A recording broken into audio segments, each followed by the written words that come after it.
Good morning everyone. तो चलिए आज हम पढ़ते हैं the Tughlaq dynasty. Tughlaq dynasty जो पहले हमने देखा था, अलाउद्दीन डायड इन 1316। 1316 में अलाउद्दीन खिलजी की मृत्यु हो गया। A few year after his death, उसकी कुछ ही साल बाद, उसकी मृत्यु के कुछ सालों बाद गयासउद्दीन Tughlaq established a new dynasty। गयाउद्दीन Tughlaq ने एक नई डायनेस्टी, एक नया राजवंश की स्थापना की और उसका नाम था Tughlaq dynasty. This was the Tughlaq dynasty. Teacher, Gayasuddin Tughlaq became the Sultan in 1320। He wanted to abolish। बोल रहे हैं, टीचर बता रहे हैं कि गयाउद्दीन तुगलक जो था वह सुल्तान बना 1320 में। ही वांटेड टू एबॉलिश मतलब वो क्या कर रहा था, वो हटाना चाह रहा था। किसे? Strict rule implement by Alauddin Khilji. Alauddin Khilji के द्वारा जो स्ट्रिक्ट रूल यूज किया गया था, इम्प्लीमेंट किया गया था, उसे वह हटाना चाह रहा था। एंड अडॉप्ट लिबरल पॉलिसी, और उसने एक लिबरल पॉलिसी का लिबरल पॉलिसी अडॉप्ट किया। He founded the city of Tughlakabad, और उसने एक शहर जो दिल्ली के पास में ही है, तुगलकाबाद, उसकी एस्टेब्लिश किया, उसकी स्थापना की। He died after ruling for 5 years। 5 साल शासन के बाद उसकी क्या हो गई? मृत्यु हो गई। आफ्टर हिम, उसके बाद Mohammad bin Tughlaq become the sultan. उसके बाद मोहम्मद बिन तुगलक उसका तुगलक वंश का राजा बना, सुल्तान बना। He was learn ambitious and a man of vision. यह बहुत ही क्या था? एम्बिशियस था और बहुत ही मैन ऑफ विजन, मतलब यह दूरदृष्टि देखने वाला था।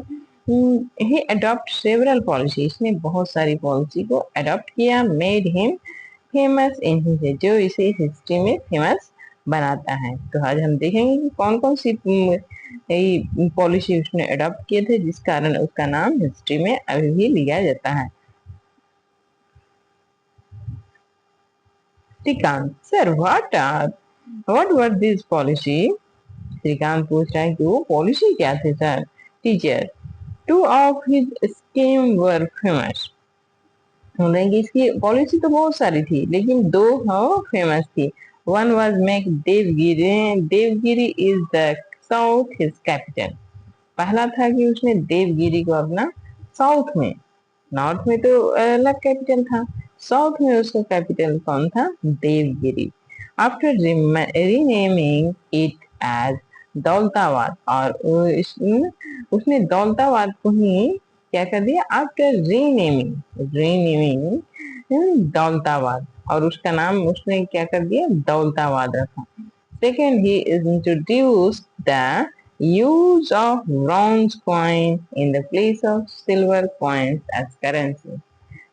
इससे पहले से जो करेंसी का यूज किया जाता था वो सिल्वर कॉइन की करेंसी यूज की जाती थी। लेकिन गयाउद्दीन तुगलक ने गयाउद्दीन तुगलक मोहम्मद बिन तुगलक ने गयाउद्दीन का जो सक्सेसर था, मोहम्मद बिन तुगलक, उसने कौन सी करेंसी यूज करी? उसने सिल्वर करेंसी की जगह ब्रॉन्ज करेंसी को यूज किया। Next, and new capital. Teacher, after declaring the city of Daulatabad as a new capital of सल्तनत, बोल रहा है जो दौलताबाद था वो न्यू कैपिटल बना। Mohammad bin Tughlaq order all his officers, general scholar and work living in Delhi to shift there. Mohammad bin Tughlaq ने अपने सारे कार्यकाल, अब उसने नई राजधानी बनाई थी, तो नई राजधानी को उसने अब जो भी दिल्ली से कार्य होते थे उसे उसने शिफ्ट कर दिया दौलताबाद में। Worker living in Delhi to shift there, those who refused were severely punished, और जो नहीं गए उन्हें पनिश किया गया। Those who went had to face a lot of hardship. Many of them died on the way. बोला है इस जो बहुत सारे लोग जगह चेंज करते हैं क्योंकि एक जगह से दूसरी जगह चेंज करना जो एक परिवेश में रह चुका है तो उसे अब दूसरे परिवेश में रहना तो वह एक दो दिन के लिए तो ठीक होता है लेकिन हमेशा के लिए तो उसमें बहुत सारी परेशानियां होती हैं। तो इसके कारण क्या हुआ कि बहुत सारे लोग जो दिल्ली से दौलताबाद नहीं जाना चाहते थे उन्हें पनिश किया गया और जो कुछ गए कुछ लोग को रास्ते में ही मृत्यु हो गई। Many of died on the way. The people did not like to live in Daulatabad. बोल रहे हैं कि जो पीपल थे वो नहीं चाहते थे दौलताबाद में रहना। People did not like. People did not like to live in Daulatabad. The tomb of Ghiyasuddin Tughlakabad Delhi. यहाँ देखिए ये तुगलकाबाद दिल्ली का एक Tom. Next, this does not mean that Delhi was evacuated. तो अब बोल रहा है कि उसने सारे अपनी आर्मी को सारे कार्य जो जो शासन के कार्य होते हैं जो भी सुल्तान या सल्तनत के कार्य होते हैं जो भी उसने राजधानी चेंज करी तो उसने दिल्ली टू दौलताबाद कर दिया। तो क्या दिल्ली खाली हो गया? तो नहीं, दिल्ली खाली नहीं हुआ था। Delhi was evacuated. This does not means that Delhi was evacuated. इसका मतलब ये नहीं है कि दिल्ली खाली हो गया। It was still at the army headquarter.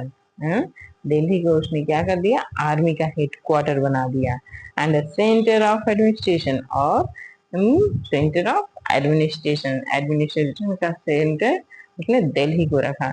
The only difference was that now there were two centre of administration. अब आप देख सकते हैं कि जहाँ पे राजा है राजा का कार्यभार तो वहां तो ऑटोमेटिक एक उसका सेंटर बना और उसने एक परमानेंट सेंटर दिल्ली रखा। दिल्ली जो पहले से सेंटर था उसका एडमिनिस्ट्रेशन उसके अब एडमिनिस्ट्रेशन सेंटर दो हो गए। एक हो गए Delhi in the north and Daulatabad in the south. और जो साउथ में जो दौलताबाद था अब उसके पास तो अब वो दो जगह से अपने शासन अपने जो क्षेत्र है अपने जो राज्य क्षेत्र है उस पर नजर रखता था। दिल्ली में नॉर्थ की तरफ दिल्ली से रखेगा और साउथ की तरफ दौलताबाद से रखेगा। Arya, why did Mohammad bin Tughlaq have two capital? Arya बोल रही है कि क्यों मोहम्मद बिन तुगलक ने दो कैपिटल क्यों रखा? व्हाट एडवांटेज, क्या क्या उसके लाभ हैं? Did he get if the common people had to face so much hardship? बोल रहा है कि क्यों उसने दो कैपिटल बनाए और उसे मेंटेन करने में जगह चेंज करने में इतने आदमियों की जन धन की हानि हुई। Teacher, look at the map 4.2. We saw the Tughlaq Empire and try to figure out why he must have taken this step. यहाँ देखिए 4.2 जो हमारा पिक्चर है यहाँ पे देखिए ये क्या है पिक्चर 4.2 ये तो 4.1 है।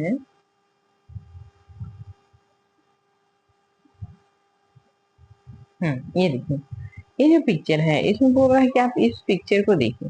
पिक्चर को आप देखेंगे तो हम देख रहे हैं पिक्चर को देखिए। इस पिक्चर में आप देखेंगे तो जो तुगलक डायनेस्टी है वो कितने दूर तक विस्तृत फैला हुआ है। तो इसीलिए उसने क्या किया कि अपने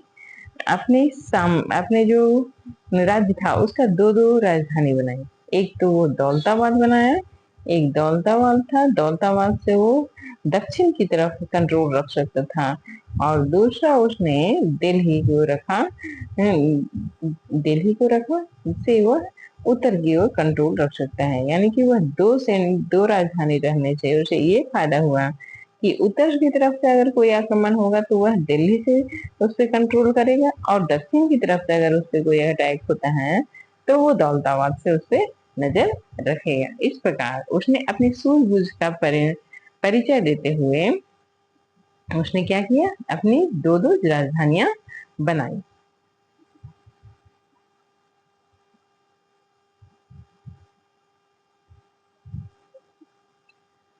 तो अब आप जान गए होंगे कि उसने दो दो राजधानियां क्यों बनाई। Teacher, look at map 4.2. We saw the Tughlaq Empire and try to figure out why he must have taken this step. तो अब आपने जान गए होंगे, आप समझ गए होंगे कि उसने ऐसा स्टेप क्यों लिया था। Nominal currency. Muhammad bin Tughlaq other plan was to introduce copper and bronze coin in place of silver. Mohammad bin Tughlaq ने सिल्वर कॉइन के प्लेस पे क्या किया, कॉपर और ब्रॉन्ज के कॉइन को इंट्रोड्यूस किया।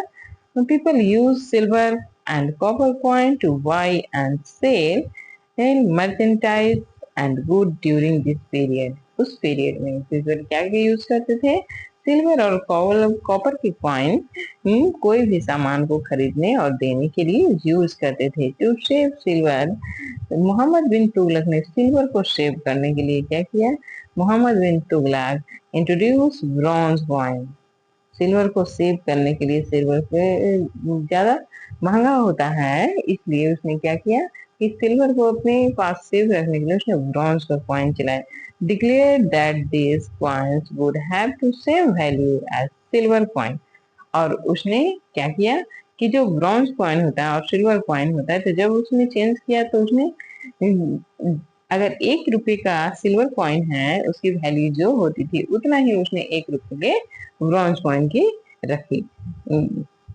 That is, if a merchant could buy 10 mount of wheat for 1 silver coin, he would get some amount of wheat from bronze coin. समझ गए आप लोग कि अगर वह कोई खरीदता है 10, क्योंकि उस समय नाप की प्रणाली थी मग, तो अगर 10 मट कोई व्हीट खरीदता है 1 सिल्वर कॉइन में, तो अब 1 ब्रॉन्ज कॉइन में भी वह उतना ही व्हीट खरीदेगा। चलिए, why did he want to save silver. अब पूछ रहा है कि तो सिल्वर सेव करने की क्या जरूरत थी, उस समय तो बहुत सिल्वर था, तो सिल्वर सेव करने की क्या जरूरत थी भाई। Teacher, during those day, teacher बता रहे हैं कि दिस समय, ड्यूरिंग दोज डे, उस समय, there were scarcity of silver, silver की कमी होने लगी, स्कार्सिटी होने लगी। इन द वर्ल्ड लेवल पे सिल्वर की क्या होने लगी, स्कार्सिटी होने लगी। And its price was rising, और उसकी प्राइस जो है वो ऊपर उठने लगा, price was rising. This may have been the reason why he wanted to save silver. इस कारण जब वर्ल्ड लेवल पे सिल्वर का जो प्राइस बढ़ने लगा, तो मोहम्मद बिन तुगलक ने सिल्वर को सेव करने की सोची और उसने उसके बदले क्या किया, हम कॉपर और ब्रॉन्ज के कॉइन चलाए। Whatever be the reason the scheme fail, लेकिन क्या हुआ कि इसका स्कीम क्या हो गया, फेल कर गया। जिसने सोचा तो अच्छे के लिए था, लेकिन इसकी स्कीम फेल कर गई।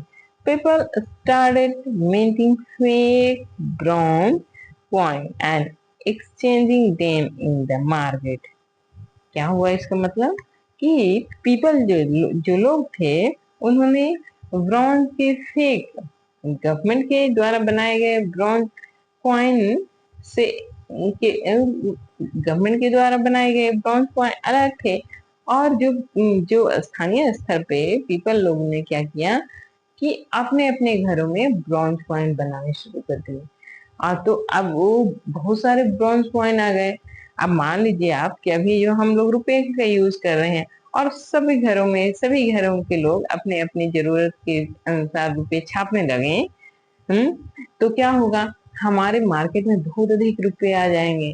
तो जिससे क्या हो जाएगा, हमारा जो मार्केट होगा वो रुपयों से भर जाएगा, सामान कम और रुपए अधिक हो जाएंगे।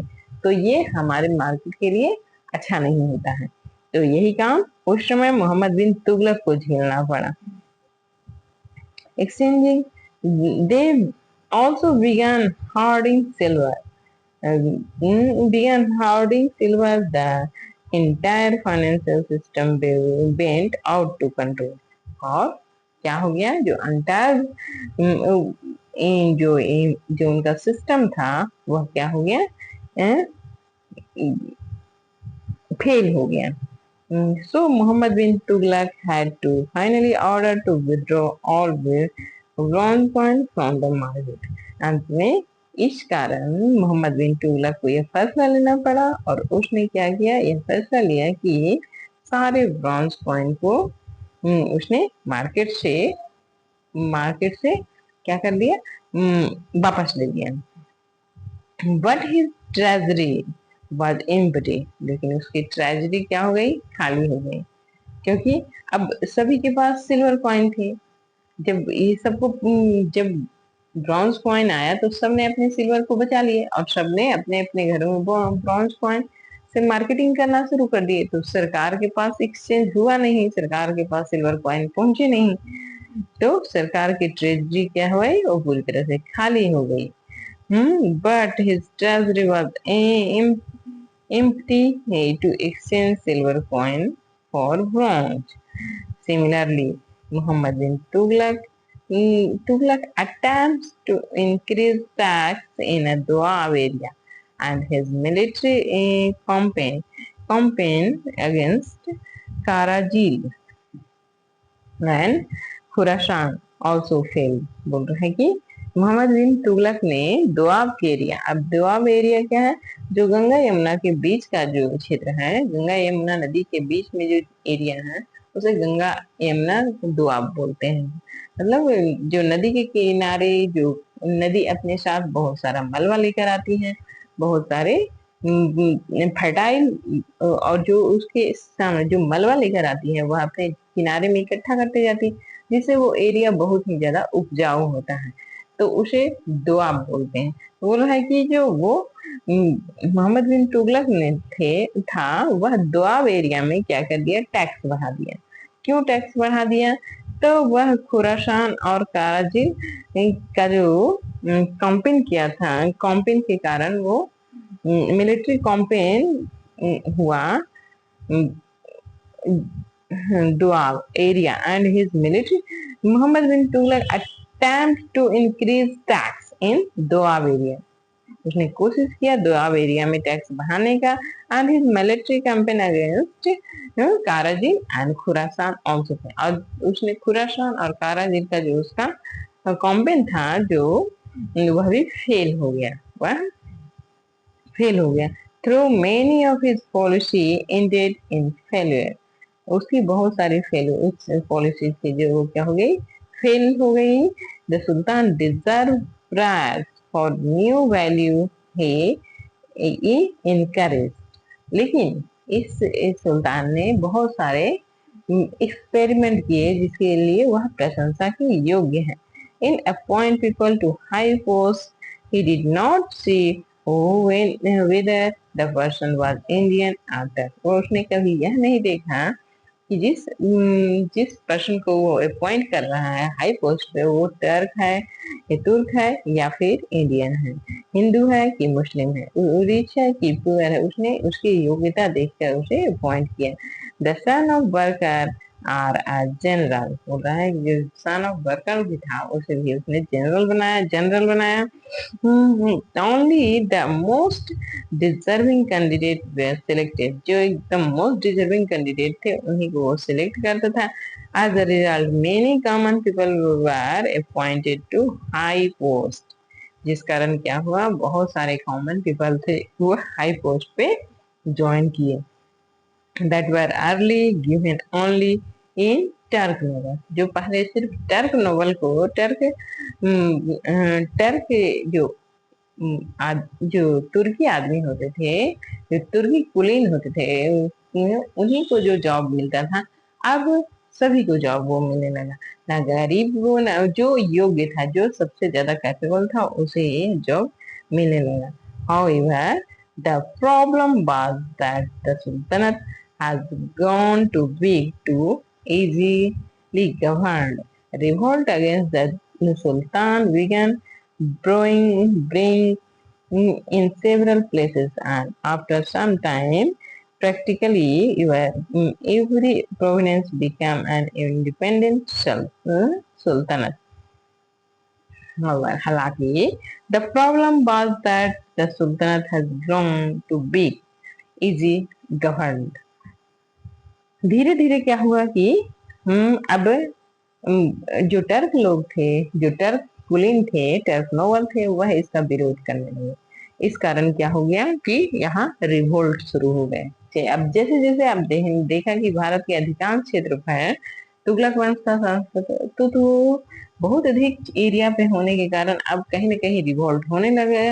और जब टर्क लोग असंतुष्ट हो गए होने लगे तो वो इनके क्षेत्र में अधिक से अधिक बहुत ज्यादा रिवोल्ट होने लगे, विद्रोह होने लगे, जिससे धीरे धीरे छोटे छोटे जो एरिया थे वो इंडिपेंडेंट होने लगे। The Delhi Sultanate did not have any influence on Chhattisgarh. बोल रहा है कि छत्तीसगढ़ में दिल्ली सल्तनत का कोई भी प्रभाव नहीं पड़ा। Which was ruled by Kalchuri king. यहाँ पे किनका शासन उस समय था? कलचूरी राजा का। Why king of Ratanpur during this period. इस समय कलचूरी वंश का शासक था, जो इनकी राजधानी कहाँ थी? रतनपुर थी। देयर किंगडम हैड मेनी जमींदार। उस किंगडम के अंतर्गत बहुत सारे जमींदार आते थे। And there political policy were influenced by the tribal society of the time. तो इस प्रकार हमने देखा कि किस प्रकार हमने अलाउद्दीन खिलजी और मोहम्मद बिन तुगलक के बारे में हमने विस्तार रूप से पढ़ा कि किस प्रकार अलाउद्दीन खिलजी ने अपना राज्य का विस्तार किया था और उसे फिर मोहम्मद बिन तुगलक ने किस प्रकार अपनी पॉलिसी चेंज की, नए नए एक्सपेरिमेंट किए। तो नेक्स्ट वीडियो में हम देखेंगे नेक्स्ट चैप्टर, और नेक्स्ट चैप्टर का नाम क्या है? चैप्टर 5 है। चैप्टर 5 का नाम है the life of the people during the सल्तनत एरिया। तो आप पढ़ते रहिए, समझते रहिए। धन्यवाद।